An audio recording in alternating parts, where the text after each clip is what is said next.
दोस्तों हार्दिक स्वागत है आपका हमारे YouTube चैनल पर। आज के वीडियो में हम चर्चा करेंगे रेलवे के 25% जीडीसी कोटा में होने वाली वैकेंसी के एग्ज़ाम सिलेबस व एग्ज़ाम की जो एजुकेशन क्वालिफिकेशन है उसकी नोटिफिकेशन के बारे में, जो कि आपके 14/7/2023 की डेट में ये नोटिफिकेशन जारी हुआ है। तो साथियों मैं आपको बता दूँ, ये जो सिलेबस दिया गया है और आपकी एजुकेशन क्वालिफिकेशन दी गई है, इसका वीडियो मेरे इस चैनल पर पहले भी चढ़ा दिया गया था, तो आप वहाँ से भी देख सकते हो। सेम टू सेम सिलेबस है वो जारी किया गया है। तो जो साथी हमारे चैनल पे नए हैं वो चैनल को एक बार सब्सक्राइब जरूर कर दे व बेल आइकन के बटन को दबाना ना भूले, जिससे कि रेलवे से संबंधित जीडीसी एग्जाम से संबंधित पल पल की अपडेट आप तक पहुंचती रहे।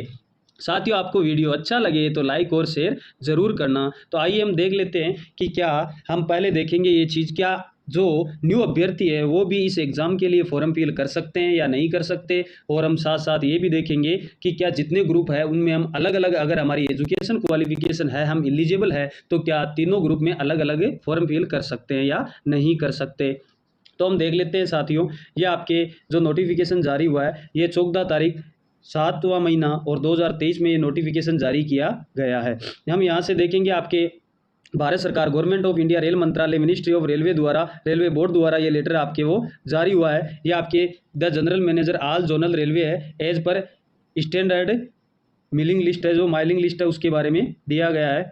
या हम देख लेते हैं यहाँ से सब्जेक्ट क्या है। सब्जेक्ट यहाँ पे रखा गया है जनरल डिपार्टमेंट कम्पिटिटिव एग्जाम, मतलब जीडीसी फॉर फिलिंग आप 25% of the direct requirement quota vacancy regard. मतलब ये बोला गया है कि जो आपके जीडीसी एग्जाम है उससे संबंधित नोटिफिकेशन आपके 25% कोटा उसके लिए जारी किया गया है। Board letter of even number date 20/6/2023 को ये लेटर जारी हुआ था, उसके संबंध में ये लेटर जारी हुआ है। या आपके इसका लेटर का दिया हुआ है। हम देख लेते हैं इसमें क्या क्या दिया है, क्या क्या नहीं दिया।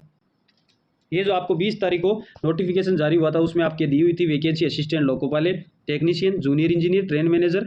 ये 25% कोटा की डायरेक्ट रिक्वायरमेंट है, उसके बारे में हम बात कर लेते हैं। ये एग्जाम होने के बाद आपके जो भी जितनी ये पोस्ट है सेफ्टी कैटेगरी की, उसमें डायरेक्ट रिक्वायरमेंट भी किए जाएंगे।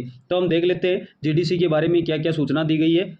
यहाँ से हम देखते हैं, पहला पॉइंट आपका कहता है template for examination process in close here with for suitable information in the signal GDC notification to by issue by RRCS of each railway zone regard GDC examination. मतलब यहाँ पे ये बात कही गई है कि निर्देश दिए गए हैं आपके नोटिफिकेशन के जरिए कि एक आपके एकल जीडीसी अधिसूचना है उसमें उपयुक्त जो समावेश के लिए परीक्षा प्रक्रिया है उसके बारे में आपको जानकारी दी गई है। दूसरा आपका कहता है the exam is likely for, ये पूरा जो सिस्टम है candidate schedule made available before, ये बताया गया उसके बारे में। तो ये देखिए आपके यहाँ पे आपको बताया गया था एग्जाम इज लाइकली हेल्ड, मतलब आपको बोला गया है कि सितंबर 2023 है, उसके बाद कभी भी एग्जाम करवाए जा सकते हैं। तो आप एग्जाम के लिए तैयार रहे, एलिजिबल रहे या अवेलेबल रहे। हम बात करते हैं 3 नंबर पॉइंट आपका। 3 नंबर पॉइंट क्या कहता है? 3 नंबर पॉइंट कहता है कि इस एग्जाम के दौरान आपको क्या क्या जानकारी है वो रेलवे बोर्ड को ये डाटा आपको देना पड़ेगा। तो आपके रेलवे पीयू डिवीजन आपको बताना है, वर्कशॉप यूनिट आप वर्कशॉप हो वो आपको बताना है, कैंडिडेट नेम आपको देना है, फादर्स नेम ऑफ कैंडिडेट देना है, डेजिनेशन बताना है, डेट ऑफ बर्थ बताना है, आई पास नंबर, HRMS ID, ये आपको मैंने बताया था अभी। आपकी अगर जो एजुकेशन क्वालिफिकेशन है वो आप HRMS ID से चेक कर ले कि हमने एजुकेशन क्वालिफिकेशन क्या फील कर रही है, या आपके अगर फील नहीं की हुई जो आपकी एजुकेशन क्वालिफिकेशन है तो आपके दोनों वीडियो है उनकी लिंक में डिस्क्रिप्शन बॉक्स में दे दूंगा, कैसे चेक करें व किस प्रकार अपनी एजुकेशन क्वालिफिकेशन HRMS ID में ऐड करें।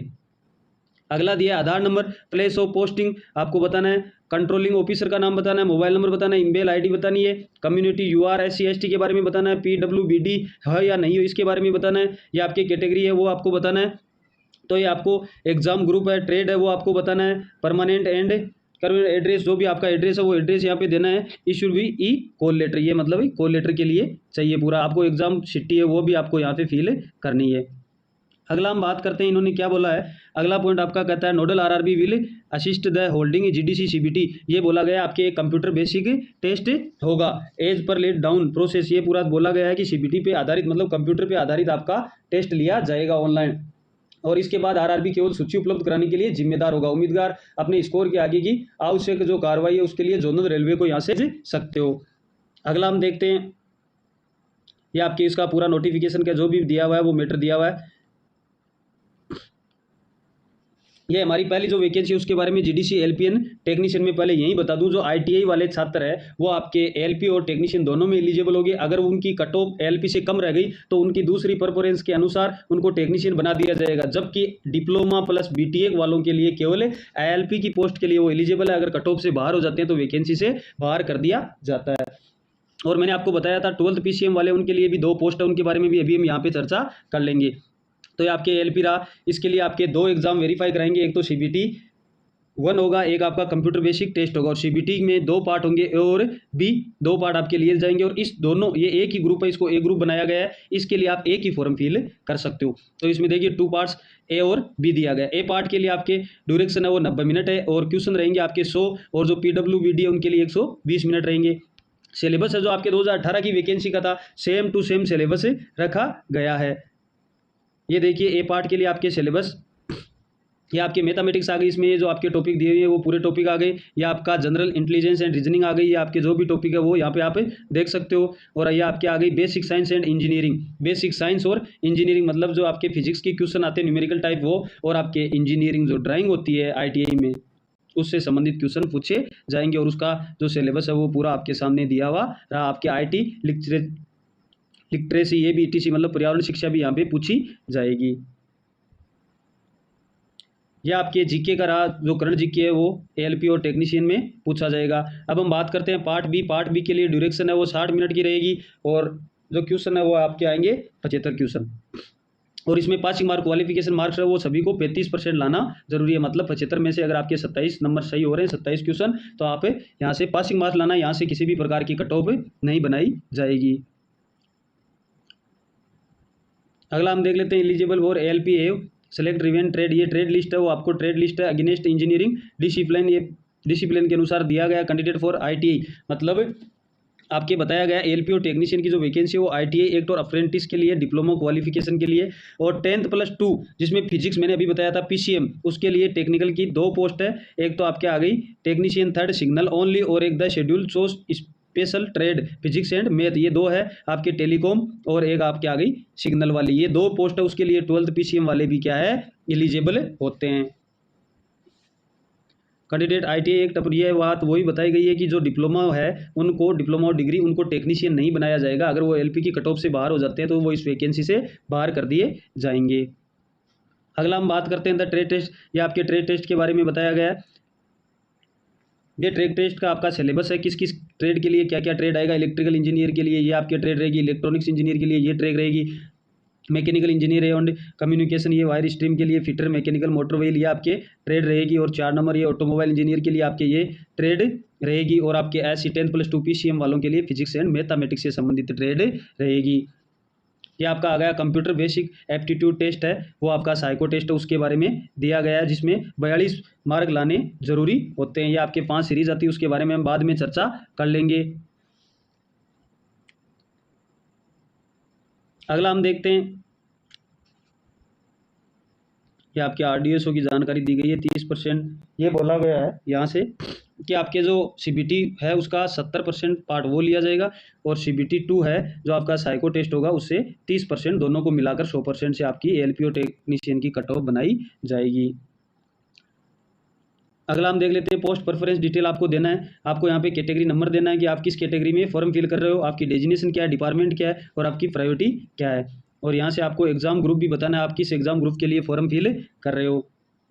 अगला हम देखते हैं GDC process for junior engineer मतलब जेई के लिए जो आपके 4200 ग्रेड पे होता है, जो आपके लेवल 6 में आता है, उसके बारे में हमें देख लेते हैं। एएलपी और टेक्नीशियन होता है वो आपके लेवल 2 में आता है 1900 ग्रेड पे में।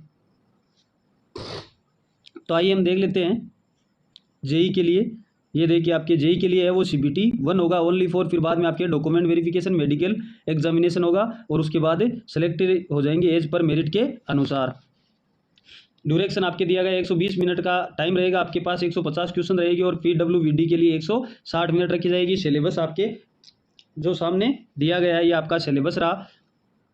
फिजिक्स है, केमिस्ट्री है, बेसिक कंप्यूटर है, ये आपके जनरल अवेयरनेस है, जीके है, ये पूरा बेसिक कंप्यूटर एंड एप्लीकेशन है, और basic environment of pollution control है, ये आपके टेक्निकल एलिजिबिलिटीज है, इसकी क्वेश्चन आएंगे जो आपके सिलेबस दिया हुआ है।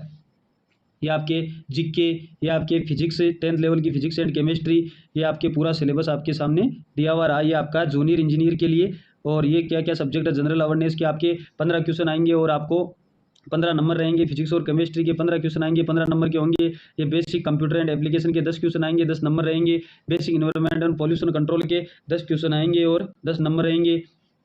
टेक्निकल एलिजिबिलिटीज ये आपके 100 क्वेश्चन आएंगे, 100 टोटल आपके 150 क्वेश्चन हो गए और टाइम हो गया 120 मिनट का।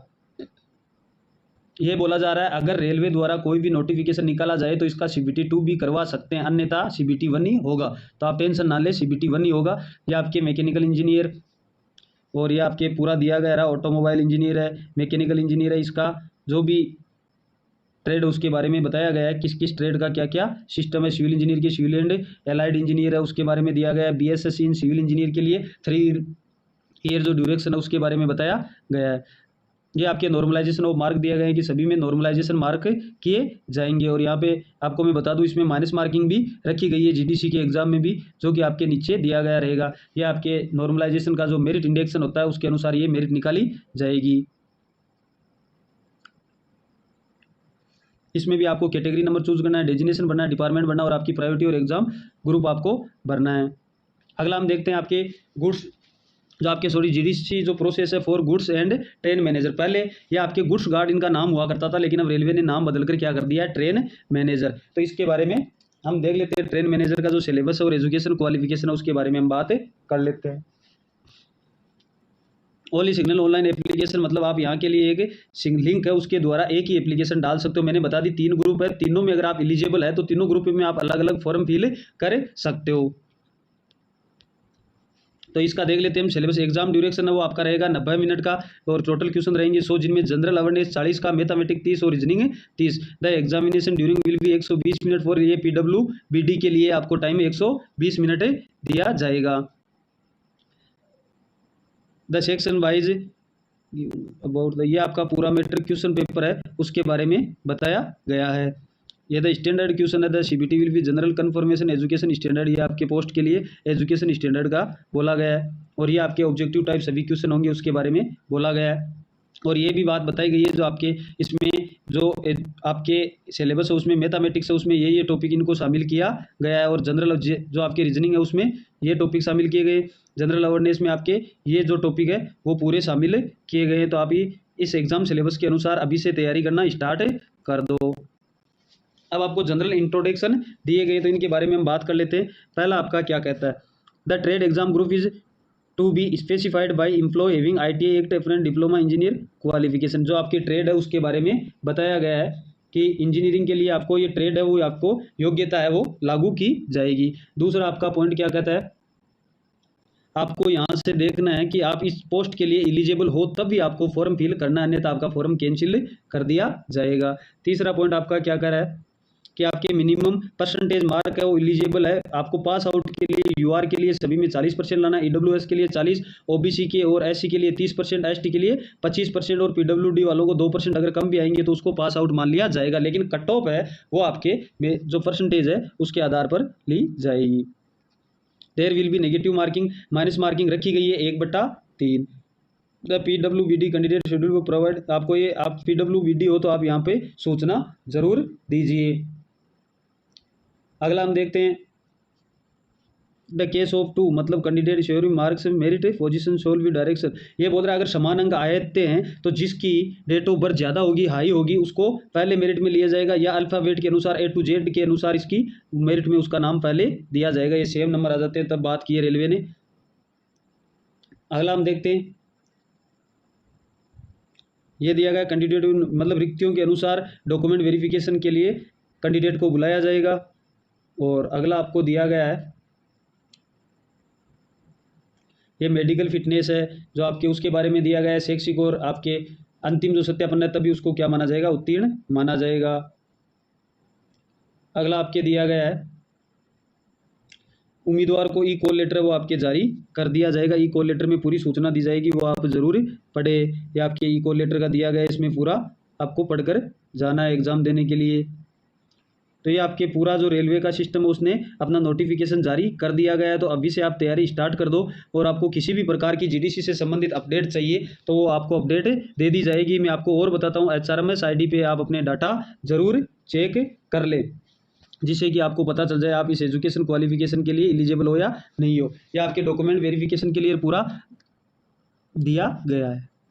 तो आप यहाँ से कोई भी जानकारी प्राप्त करना चाहते हो तो पूरा नोटिफिकेशन में आप जानकारी प्राप्त कर सकते हो। जो इंपॉर्टेंट जानकारी थी वो मैंने आपको बता दी है। ये आपके दिया कैंडिडेट ये नेम है, father's name, date of birth, ये आपके जो 10th की मार्कशीट है उसके अनुसार आप भरना है। अगर आपके कोई नाम आपने चेंज करवाया है, नेम में कोई आपने चेंजिंग की है, तो आप ऑनलाइन के द्वारा या कैसे भी उसको रेल को सूचना जरूर दी जाए। डॉक्यूमेंट वेरिफिकेशन एलोंग लेटर के एम्प्लॉय के अनुसार आपके डॉक्यूमेंट वेरिफिकेशन करवाए जाएंगे। आपके कॉल लेटर इसके बारे में पूरा दिया गया है।